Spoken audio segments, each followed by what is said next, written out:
There's a charitable there's this thing called a charitable correction, right? So it's the with paternal charitable correction. So you can do it privately, but then some people when they have done that, and then the Pope would just ignore them.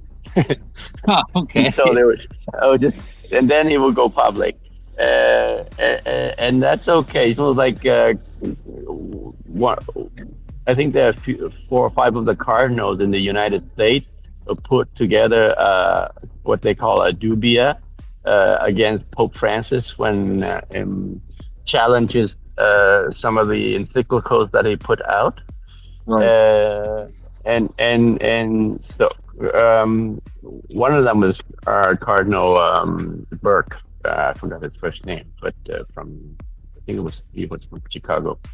Mm, Uh, um, and that was fine. The Pope ignored him, and then they just let it. I think that the matter it was made public. It was made quite a stir at some point, and then it suddenly died down. And the right. Pope never answered them. I don't think, but Yeah. that was okay. And then there's another instance of Archbishop Carlos Maria Vigano. Um, he publicly challenged the Pope, and he even went so far as to say the Pope is not legitimate. Huh. He's an illegitimate Pope. Huh. So Well, so they, he got he disputed with excommunicated. he Okay. disputed with the College of Cardinals. He said there was something wrong with the Yeah. election. Yes. Huh. Yeah. I did. Yeah. Yeah. Yeah. Yeah. So. Uh, They've been having so he. elections for a couple, more than 1,000 years. I would figure they had that they had their technique down pretty good by now. I don't see where they would screw up at this point in history. That Yeah. seems like a So threat. yeah. So Was that it's complicated matter. It's complex. Not just. I mean, like, but Bala means this. Yeah, you do have the duty to of obedience to the Pope when you sign up to be a clergy. Uh, Right. but you can object, but to a certain point. Like, at the end, uh, if you voice your objection, and the Pope, you know the Pope in the end he has the final authority. Um, Right. if the Pope doesn't accept your objections, then you have the duty to obey him, I see. okay? with the exception of the moral conscience. Right. Right. Mm. Right. Because of course the church is composed of fallible humans, and humans, Yeah. no, that's I think that's always Exactly. been Yeah. recognized too, by the church. I don't think the church has ever claimed that its clerics are all like moral supermen or anything like that. No, I mean, on the contrary, it acknowledges that popes are sinful people. Pope Francis showed an example of that by, you go through regular confessions, so the video of him celebrating Mass before at the Vatican, and before he starts celebrating Mass, he goes to confession. Right. Yeah. The Jedi uses the Force That's good. for balance and defense. I was just thinking of the case of Calvin Robertson, but this is not relevant because Calvin Robertson is a default Anglican priest, isn't he? Ah. Calvin Robertson, being, if I remember rightly, just got to check this. Yeah, he was ordained in 24, 25, and then he became political, or he was always political anyway, and then he was defrocked by the Church of England, and then moved to America, and he's acting as a priest, and he's a priest in the US, and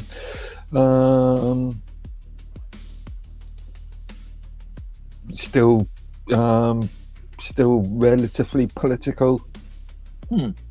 Isn't the? I mean, obviously, the Church of England has a kind of default political position of royalist, doesn't it? I mean, it's always been a political instrument right from the start. We've talked about that before. Yeah. That was the means by what society at that time, religion, government, society. It was all seen as one thing.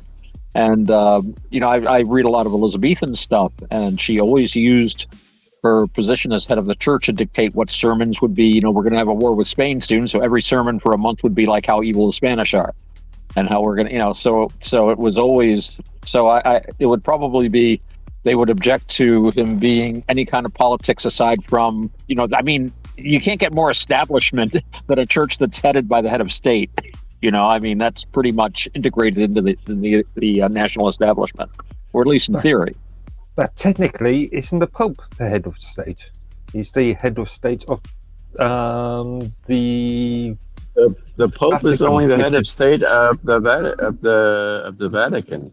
Yeah, but the He's Vatican not the is head of. recognized by the UN as a country, isn't it? Oh yeah, it is. Yeah. Yeah. It is. Yeah. I mean, the big He thing is the head of state. Yeah. Yeah. No, they have diplomatic recognition. He used to have a lot more land.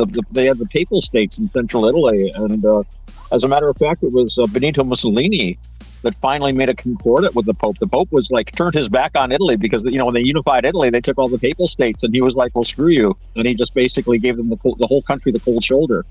And it was, finally they recognized, all right, you're a sovereign here. You had back then I think it was the Palatinate or Palatine Guard as along with the Swiss Guard. And, and to this day, but yeah, definitely it's a sovereign territory. In theory, you could expand the Papal States again. But, I think the papacy came out of that medieval period where there was a lot of, you had the Guelphs and the Ghibellines. You had the imperial party of the Holy Roman Empire, and the Holy Roman Emperor who was crowned by the Pope and who, claimed to exert authority over him. And then you had the emperors who very often had the military might to decide who was going to be the next Pope. So there was always a political aspect of things back then that I think we find a little alien. We think of prelates and priests as being, wholly divorced from secular concerns, but for most of European medieval history, the church was very often the majority landholder in a country. It was not unusual for bishops and cardinals to be appointed to important parts. The Spanish court included a cardinal infante. This guy was a royal prince and operated as such, but he was also a cardinal priest. And of course, Cardinal Richelieu comes to mind immediately as a senior statesman. Henry VIII surrounded himself with churchmen. So, and of course, there was that wonderful thing where churchmen are not allowed to shed blood. So these warlike bishops would go into battle with maces so that they would not shed blood. And instead of having an edged weapon, they would just have a club. So, and this goes back to like all through human history. Priesthoods have always been, you look back at the classical world, where being a priest of the pagan gods was very often a part-time position. So the idea of a priesthood being completely integrated into like all aspects of life, including military and governmental ones, was pretty normal, I think, for most of history. So, but for us, it's kind of odd to think of the Pope as also being a sovereign. The Dalai Lama was also a theocrat, if you like, a sovereign of a nation, and we think of him as this wonderful little old man teaching Vajrayana Buddhism, and he is. But when you read about the rule of the lamas in Tibet, again, that's that whole thing. It was like if you could get a time machine and show the Buddha, you see that guy with 100-man bodyguards with fixed bayonets? That's a Buddhist bhikkhu, and I'm like, what? So yeah, sorry, that's my rant. From the Force. Of course. I don't know how it is in the Church of England, but the Catholic Church, the laws of the Catholic Church forbid any member of the clergy to participate in political to run for political office, right? And they're also not allowed to support any specific political party. That's probably very wise these days. So, the Church of England has got seats on the House of Lords. I think they act as an Oh, right. technically act as to me. Lord's temporal and Lord's spiritual, right? Mm.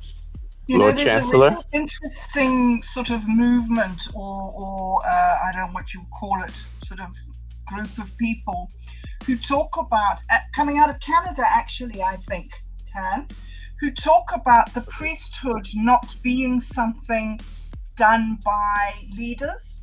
The priesthood should be something that's done by people. And their definition of a priest Thank you. is somebody who shares something with somebody else that they didn't know before. So, for instance, a mom teaches her child, her daughter, the magic of how to make a cake, how to combine the ingredients and put them in an oven and make them into a different thing, to transmute these substances into a new substance. And they talk about this, there being no separation between the secular and the spiritual world. And that a priest, an actual person who is a priest, not somebody who's been said that they were a priest, but a person who lives in a priestly way, is the sort of person who helps other people to understand or to deal with or to integrate the issues around the problems and the stresses that we have in life, which I think is a very fascinating thing, especially coming in sort of in the wake of the collapse of organized church post-COVID, when they went to great lengths to ban church services because apparently you could get really sick in a church, but you couldn't get sick in a restaurant or Walmart. Yeah. But in a church, you'd get really ill. So post COVID and post lockdown, there's been a massive realignment among the ordinary people about how they express their spirituality, which I think is a fascinating development, because I'm really interested in anarchy and in people taking personal responsibility and not expecting the state to do things for them, but actually stepping up and living their own lives according to this sort of sense of rightness that we seem to have been born with. Anyway, I just thought I'd throw that in there because I think that it's very interesting for people to be losing their, I was going to say faith, but then losing their religion seemed like a good line. Losing their faith in the leadership of the church. Well, it's also losing the structure. And, it's interesting what you're saying, because what you're describing is basically different functions that a priest might fulfill, not being restricted to a priesthood as such. At the same time, when we expand these terms, we can be in danger of losing nuance. And I'm thinking from a Buddhist perspective, there's a movement in some neo-Western Buddhists and so forth to redefine Sangha. The Sangha are basically the monks, the people that take all the vows to be ascetics and all that, to expand it to mean anyone that calls themselves a Buddhist. And there are arguments about that. And actually the word Sangha itself in Pali basically means a group. But traditionally in Buddhism, that you can qualify it by saying the monastic Sangha. And then there's the so-called noble Sangha, which are members of the not just the monastic Sangha, but anyone who's a Buddhist who attains to what they call arhanship, basically wakes up and turns off the video game.